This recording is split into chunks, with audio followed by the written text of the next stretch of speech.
Hi everyone, I'm Doug. I'm the reviews editor for crunchgear.com, and today we're taking a look at the Samsung SyncMaster XL2370 LED backlit monitor.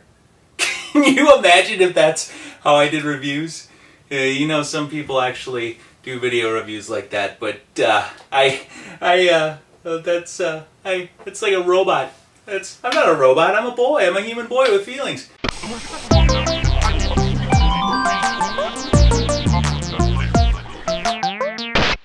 This is a Samsung XL2370 LED backlit monitor. It's 23 inches. It's got a dynamic contrast ratio of 5 million to 1, which is ridiculous. The static contrast ratio is 1,000 to 1, which is still pretty good. As you may notice, it's very thin, and it's super light. It's less than 2 inches thin, and it weighs under 8 pounds. Now, because of that, you won't have anything like, you know, Visa mounts. You can't mount it on the wall. That's unfortunate. And there's no built-in speakers. But and the price is a little bit higher. You know, you can get a 23-inch monitor for around $200, but this 23-inch LED backlit monitor is $300. So let's see if that trade-off is worth it. 5 main features. It's a 23-inch monitor with a 1920 by 1080 resolution. It's an LED backlit screen. It weighs less than 8 pounds, less than 2 inches thick. It's got VGA, DVI, and HDMI connections, and with a price of around $300.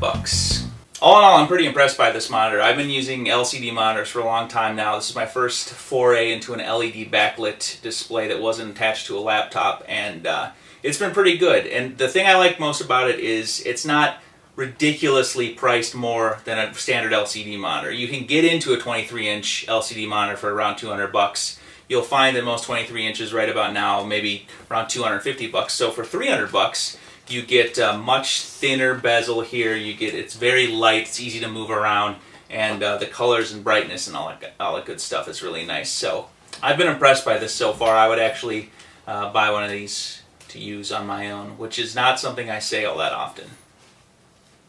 And I have to send this back. It's not a keeper. So it's not like I'm trying to butter up Samsung. I mean, they're in a whole different world than me. They're across the sea. I never even meet anyone from Samsung, the actual Samsung headquarters. I mean, that'd be nice, but. And let's take a look at the pros and cons here. It's priced to move at $300. It's unbelievably thin and light, and you get bright colors, great image quality. Very good LED backlit monitor. You're going to like it. No built-in speakers. The touch-sensitive control buttons are kind of iffy.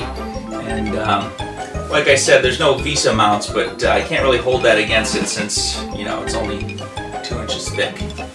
You would really put a bolt right through the back of it. So if you can stomach the $300 price tag, there's a lot to like about this monitor. The cons are very minor. The touchscreen controls are wonky, but you're not going to be using them that much. You know, set it up once, set it and forget it, as Ron Popeil would say.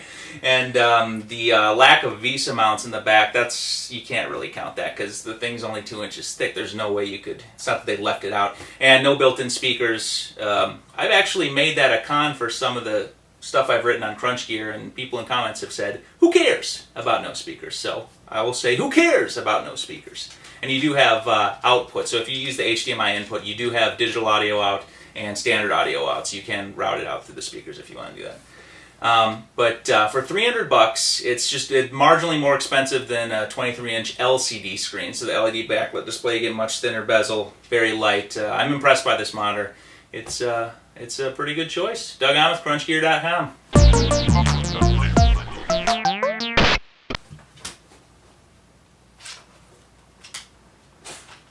See why I don't do videos anymore?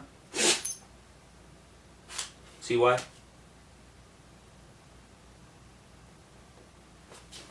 All you care about is yourself. You're only looking out for number one. You care nothing that I have to do work.